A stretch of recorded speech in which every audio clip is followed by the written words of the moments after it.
Today we have job number 11743, and it's another interesting one where a Nintendo Switch doesn't work on a docking station but charges regularly both ways. When these originally come in, I always assume that it's P13 USB or at least a filter that's causing the issue as to why it doesn't dock. But if I take you over to the scope, this happened last time as well, you can see that the port is no good. We have 2 pins at the top minimum that are crossed over. I think it's actually 3. The bottom side seems absolutely fine.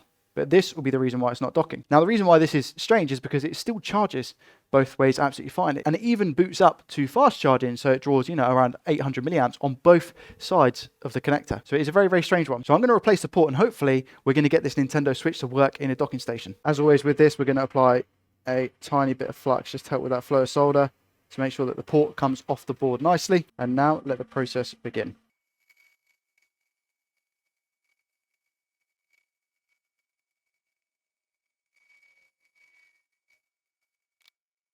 The port is off nice and securely. Just going to add some leaded solder.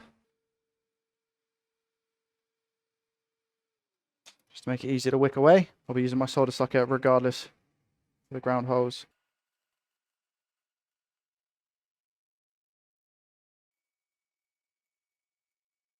And I think people know by now that this is my favourite tool, solder sucker.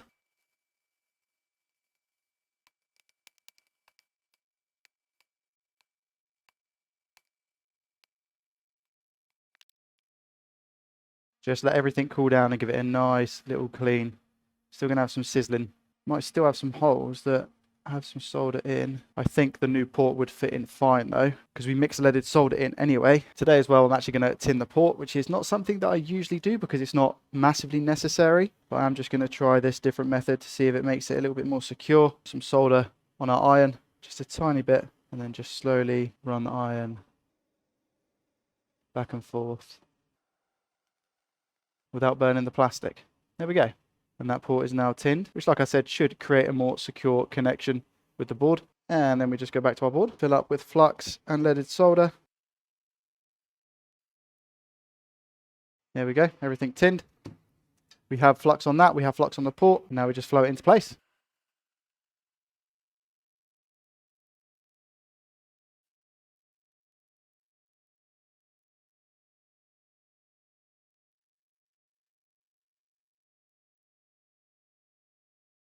And you know it, a nice clean. Let's check the pins and just make sure that they're all solid. Should be a nice clear image there of very good solder joints. Let's have a look.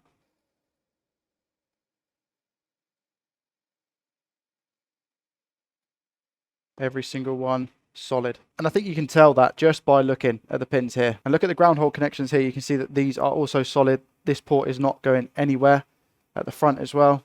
And over on this side, this one is extra secure. I don't know why. For some reason, I have a habit of joining this with this. But again, it makes it really secure. You may just need to tidy up the back of the port. Tiny bits of flux just with our iron.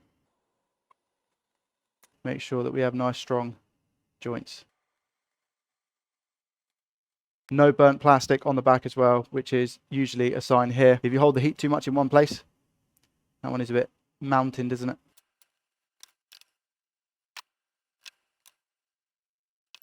Doesn't need to look pretty as long as it's going to do the job, which this port is definitely going to do that. But I do like to tidy up as much as I can. And there we go, a nice clean job. What I'm going to do now is have a look around M92T36 and just make sure that we don't have any shorts before we give this power. So meter set in continuity mode.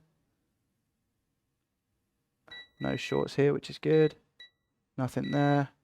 That's fine. This one links to P13 USB on the back, so clearly that's fine as well. That one's fine. And this one is also fine. So we don't have any shorts around M92T36. If we turn the board over, just to show you the P13 USB chip, which is responsible for the HDMI output to the docking station, we don't have a short here. We get a beep on this side because it's ground. This side, no beep. So all good. Okay, so what we'll do before we give it a test in the docking station, we'll just make sure that we're getting 15 volts on the actual board itself. So here we have the board. Let's put the meter in this way first, just to make sure we get a read in both sides. Yeah, we get 16 volts, 0.26 amps, good news. If we turn it around, just make sure we get it on the back as well. Do we get 15 volts this side? Yes, we do. So now we'll give it a test on the docking station and make sure that it displays an image.